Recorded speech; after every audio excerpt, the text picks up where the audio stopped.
Greetings and welcome back. In the previous video, we set up some little odds and ends that we needed to clean up. So if we play in the editor here, we increased the alpha on our splash screen here, so it makes it a little bit more readable. Our text pops. We actually also added our new lap record and race record for the purposes of testing, which it looks like it works just fine. We can also no longer move around while we're in our splash screen here. So we're in our splash screen, can't move around. We could actually hit R. We didn't test this, but we can hit R and reset our times there. If we left click, we can start the race. We got the race begins text that appears in the middle there, gives us a countdown. Still can't move until the race starts, and then our game HUD shows up. So that's what we did in the previous video. In this video, we're actually going to do the text that appears again. So if I play, so that gold, silver, and bronze text as it appears in game here. As we are racing, if the player can no longer achieve a gold, silver, or bronze, we will remove those from the HUD so they are no longer displayed. We were going to do that in the previous video, but we got sidetracked and started working with the HUD a little bit more and did our new lap record and race record. But we're also going to touch those in this video as well. We're going to have those animate and fly in and fly out, so it just looks a little bit more stylized. So we're continuing to clean up our project here. Got a little bit more. We're almost done. So let's continue and let's finish this off. Let's go down. Start out by going down to the blueprints folder inside the content browser. Let's go to the My Player Controller blueprint and open it up. And inside My Player Controller, what we're going to do is go to the My Blueprint panel and let's go to Update Goals. So go ahead and go to the Update Goals function that we created. Double click and open it up. And we have not created this script yet, so let's go ahead and start working on this. It's going to be relatively painless. A lot of copy and pasting in here to kind of get the effect that we want. So what we're going to do, first thing we're going to do actually, if you recall, if we go back to the event graph, update goals is called, let's see, where's update goals called? It's called whenever we update a lap, or excuse me, not update a lap. It's on the lap timer over here. So it is always checking to see, because this is connected to our race timer here, is always checking to see if we can still achieve our gold, silver, and bronze time. So as the race timer is updating, we're checking our update goals here. So let's go ahead and open up update goals and add that. So what we're going to do for this, let's go to My Blueprint panel. Let's go to our value variables. And what we're going to search for is our actual race time. Let's grab that, hold Control, drag that into the graph. Let's take our gold time and drag that into the graph as well. What we're going to do now is drag off the actual race time and just say less than or equal to, is this value less than or equal to our gold time? So that's all we're going to do. Now we're going to hold B and left click to create a branch, connect it up like so. So that is the condition we are checking, like so. And if this value, if our race time is less than our gold time, so we have not exceeded, for example, 1 minute. If our gold time was 1 minute, say we're at 40 seconds, we're still under our gold time. We're not going to do anything. But once we've crossed over 1 minute, we're going to want to turn our gold time display off. So what we're going to do for that, we've kind of already been doing this already. First thing we're going to do, we're going to hold S on our keyboard now and left click to create a sequence node. What we're going to do for this, off the false, let's connect that to our sequence node, like so. Off the 0, what we're going to do, actually, let's not do this. This is a fun time to do some keyboard shortcuts here. So we used B for branch, we used S for sequence. Let's go ahead and hold O on our keyboard and left click to create a do once node. And let's connect our then 0 to the do once, like so. And you can also hold N on your keyboard and left click to do N, so do multiple times. Just another handy shortcut. So we've decided our actual race time is no longer less than our gold time. So we're coming in here and we're going to do something once, and that is going to be to hide our gold time text. So to do that, let's take our HUD reference from the My Blueprint panel, hold Control, drag in our HUD reference, then drag off of it and set gold time visible. So that variable that we bound to this property, we're setting that now. And we're just going to set that to hidden. That's all we're going to do. And connect it up like so. Once we are done, that's all we're going to do for this. We're still going to come through here and check the other ones. So our gold time is no longer achievable. We're still going to run through and check, can we still complete a bronze or silver? So let's go and do that. So we're going to take this portion of script here, hit Control-C and Control-V.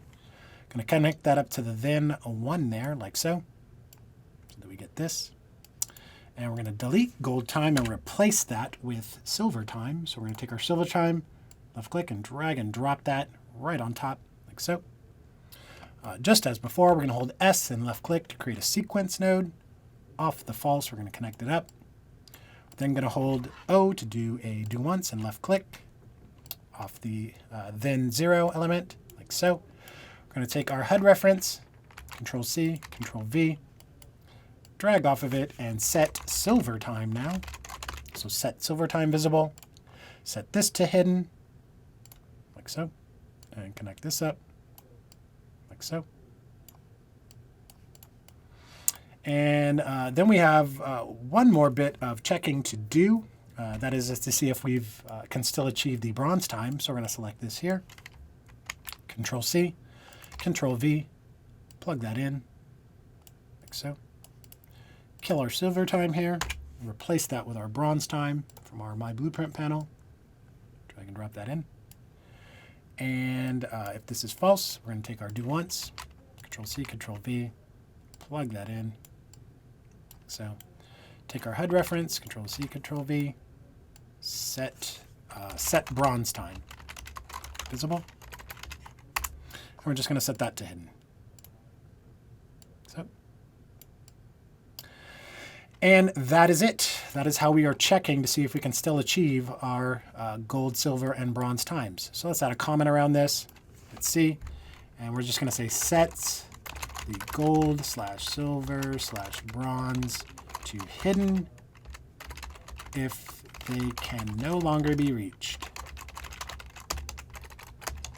So let's compile and save. And we can test this really quickly. Let's go to the level.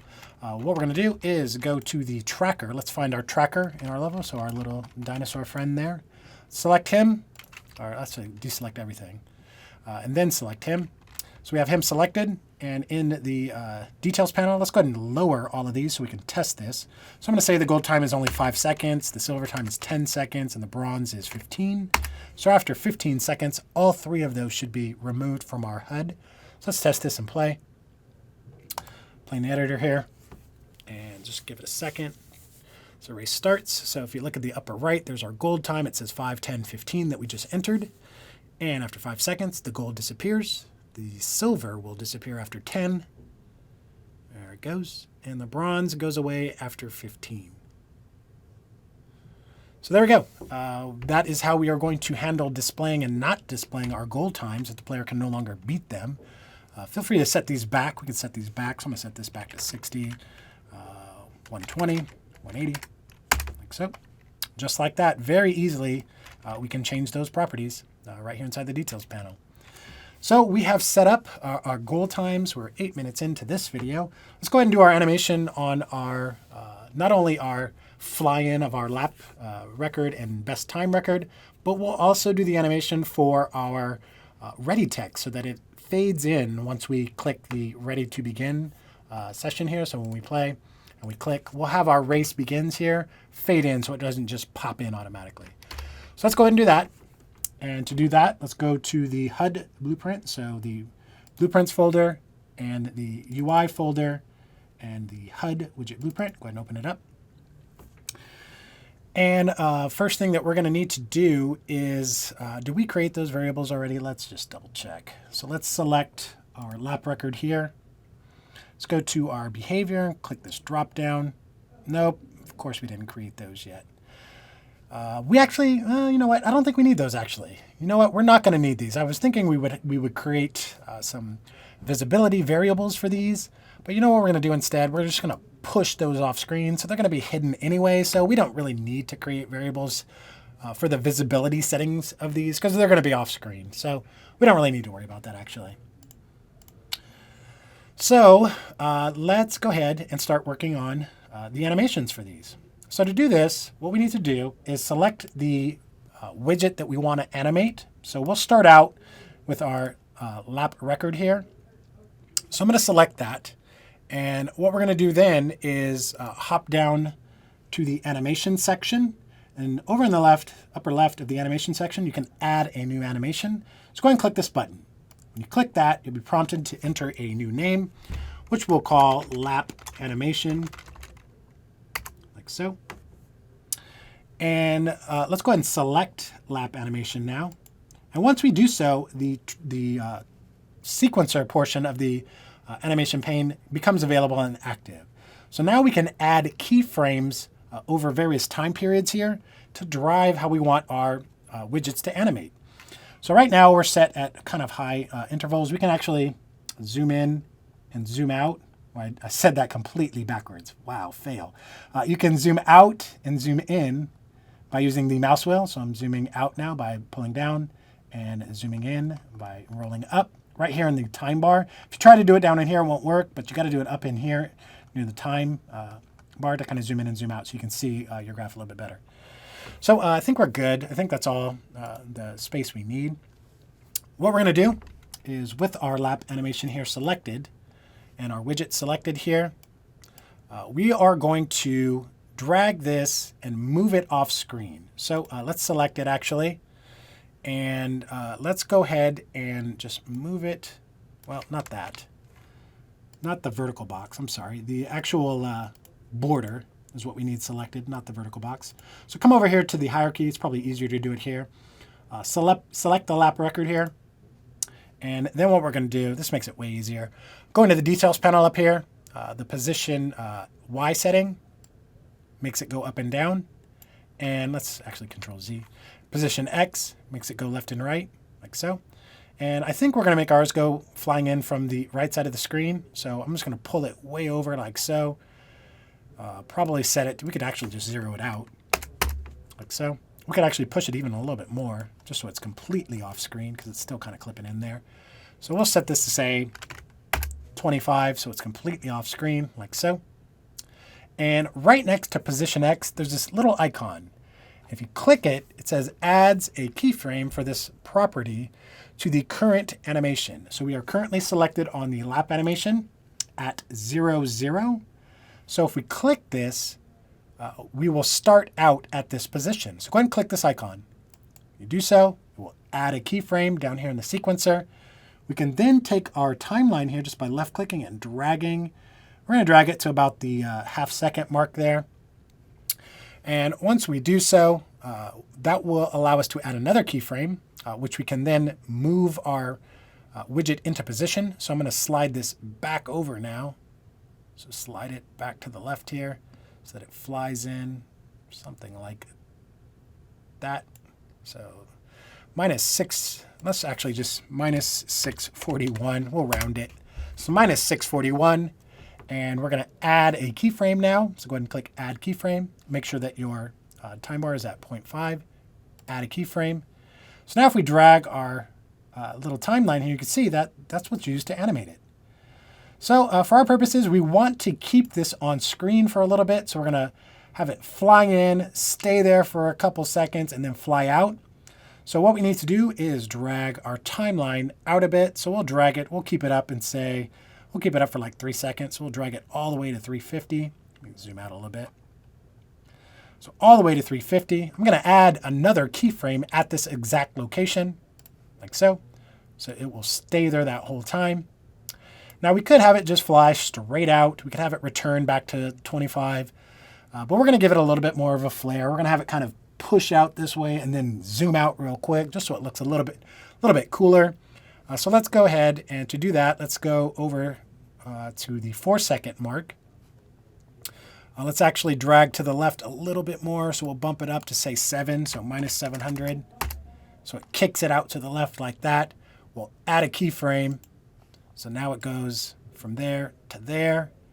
And then really quickly back at the 450 mark, let's go ahead and change this back to 25. So it flies off screen, add a keyframe, and now we have our animation. So it flies in, stays there, kicks over, and flies out. Sound effect not included. So let's go ahead and do the same thing for the race record here. It's going to be the exact same setup. However, we're not actually going to start at the 0 mark. We don't want them both to fly in at the same time, because there is potential that you could have a new race and lap record at the same time. So we want one to kind of stagger in. So we're going to start the race record probably at the 1 second mark. So after a second, then we'll have that one come in. So let's go ahead and select our race record here and add an animation. And this one's going to be called race record, like so. We're going to select this now, and we also want this off by default. So we're going to drag this over to, say, for position X, 25, kick it off screen. Grab our timeline. Let's move it to 1 second, like so. I think that's where we said we were going to start. We're going to add a keyframe there now, so that's where we start. Then we're going to drag it over to the 150 mark. We're then going to push this all the way over to the left so that it appears something like this. So say, let's round this again, minus 657, like so. We're then going to add a keyframe at that position so it stays there. We're going to leave it on screen for like 3 seconds. So we'll go to the 450 mark now. Zoom out a little bit. Add a keyframe for position X. So it stays there. Again, we're going to have it kick over to the left and fly out. So I'm going to move it to 5 seconds here. Then I'm going to kick this over the position X to say minus 705 maybe. So a little bit past the lap one. We're going to add a keyframe. And then we're going to go to the 550 mark. Zoom out a little bit more. And put this back to 25. Add a keyframe. And now we have both animations in place. So this one does the same thing. It just flies in, stays there, kicks over, and flies out. So that looks pretty cool. We have one more animation that we're going to create. That's going to be for our countdown timer. So let's actually hide our race and lap records. And actually, before I forget, oh, you know what? Again, I almost did it again. We don't need to set the visibility for these. I keep thinking we need to set the visibility for these, but because we kicked them off screen, we're not going to see them. So even on our splash screen, by default, they're going to start off screen. So we're good. We're good. We just need to go to our countdown screen here now, and this is going to be the last thing that we need to do for our animation. And let's go ahead and kind of zoom out a little bit, and let's hide our game HUD, and let's show our countdown screen here. So with this selected, let's add an animation. This animation is going to be called the countdown. So countdown animation. I guess I could have called the other one. That's actually for consistency. Rename this to race record. No, let's just say race animation. Let's rename that for consistency. So we have lap animation, race animation, countdown animation. And for this one, we're not going to have it fly in, but we are going to change the properties of this, which we can also drive through animations. So I'm going to take our timeline, put it all the way back down to 0. What we're going to do for this, we're going to go up to the brush color, expand this.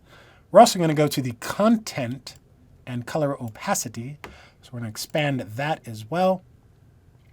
And what we are going to do is for the alpha for both of these, currently set to 1.0 and 0.25, we're going to 0 both of these out, like so. So that it no longer appears on screen. We're going to add keyframes for these at 0. So let's add a keyframe for the alpha at 0. Add a keyframe for the alpha for the brush color at 0, like so. We're then going to take our timeline and move it over to, let's say, a second. We're then going to reset these back to their values. So we're going to set the alpha back to 1.0. We're then going to set the alpha for the brush color back to 0.25, like so. We're going to add keyframes for those now. So let's add a keyframe. And let's add a keyframe. Oh, we gotta set it again. I forgot. We gotta set this. If we make a change, we need to set that for the properties here. So we need to set this to 0.25. Then we can add a keyframe. So let's add a keyframe for this now. So there we go. So it's the same kind of concept, except now we are driving properties. So we're fading in our countdown timer. So that looks a little bit more stylized than having it just pop in. So that's all we're going to do. That's all the animation we're going to do in this video. We're about 19 minutes in. Let's hook all this up and then test it. So let's compile and let's save. And let's go to the player controller blueprint. Let's go ahead and actually close this out. So down in the blueprints folder, let's go to the My Player Controller blueprint and open that up because we need to tell those animations to play because we have not done that yet. So let's go ahead and tell all of our animations to play. So on the event graph for our My Player Controller here, just going to double click on it. And let's find our left click to start race. So we're starting the race, setting the visibility. Before or after we set our countdown to be visible, before we start doing our countdown, let's call our animation at this point. All we need to do for this is just take, let me zoom out a little bit, take all this script and just kind of push it over just a little bit more, make a little bit more room. Drag off of our HUD reference here, and we called this the countdown. So let's search for countdown animation. So get countdown animation right there at the top. And all we need to do is drag off of this and say play. So play animation right there in the middle. We have a bunch of different options for saying if it plays forwards or backwards or loops, etc. Right here inside of the node. We're just going to leave everything default and move this over just a little bit more maybe. Plug it in up here so that it goes in like so.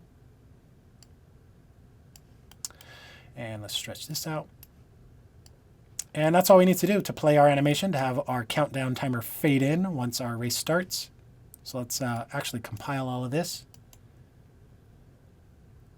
Oh, it's asking for an error. You know what? I forgot. There's one thing we need to do. We need to tell the reference, so the widget that we are referring to. Let's go ahead and drag off of our HUD reference here, plug that into the target up here, as that's what we are targeting. I forgot to do that. My bad. So with that, that should kill our error. So let's compile. And now let's save. So we have the animation for fading in our countdown, but we need our lap record and our race record. Fortunately for us, we do have the checking of those. So we're doing a lap time check and a race time check right here inside of our My Controller blueprint. Let's start out with a lap time check. So double click on that function to open it up.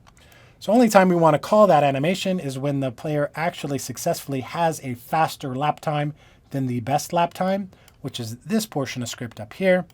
So what we're going to do is move our node over here. Following saving it, let's actually take our HUD reference here, hold Control and drag that in, then drag off of it and get lap animation. So get our lap animation. Drag off of it and say play so that we play that animation just as we did a moment ago. We do need to make sure that we specify the target. So let's go ahead and plug that in like so. And now we can connect all this up. We were using a print screen to display our text. We can actually delete this now. We no longer need it since we have our HUD. So I'm gonna hit delete, get that out of there. And let's connect this up to this and this to this like so. And just move this over, something like that. So we are good. We will now play that animation whenever we have a new lap record. Last thing we need to do before we check our work here is to go over to our race time check. So we're checking to see if there's a new race record. So I'm going to double click on that, open that function up. Exact same thing is going to happen here. Let's kill our print text because we're not going to need that anymore. So I'm going to delete that. Move over our save game, plug this in. Gonna hop over to the My Blueprint panel, grab our HUD reference, hold Control and drag it into the graph. Drag off of it and say get race animation. And drag off of it now and say play. This is how you play animations through UI. So we've done it a couple times now, so you should feel pretty much comfortable doing it. So let's go ahead and make sure that we get the widget that we are talking about, plug that in to the target. And that's it, we are done. We are done with this. Let's compile and let's save and let's test our work. So I'm going to select our tracker, make sure I have everything deselected, reselect our tracker. We are currently set to 1 lap, which is fine. So we're going to do 1 lap and test this out here together, make sure everything's working. So I'm going to play. Here we are. Let's see. Let's go ahead and test it now. It fades in. Race begins in 3, 2, 1, and go. So let's go ahead and test it out. So our best time is set to 2 minutes. We should be able to easily beat that. I know I've said that before, but hopefully I can do it. And once we finish testing this out here, we're going to actually break And we're almost done. The next video, what we're going to do is a little bit of polish, and that's going to wrap up this series. So we're going to get rid of our little trigger box that we have here, replace that with a cool fire ring effect. Then we're going to show you how you can use this to create new maps pretty easily. So there's our new lap record. There's our new race record. Flies in and flies out. That looks pretty cool to me. So that's it. We are done in this video. We're going to pause here. We'll pick it back up in the final video in this series where we create our particle effect, do a little bit more polish, and create an entirely new map in very little time just by placing our checkpoints in. So thank you guys for watching. We'll pick it back up in the final video in this series.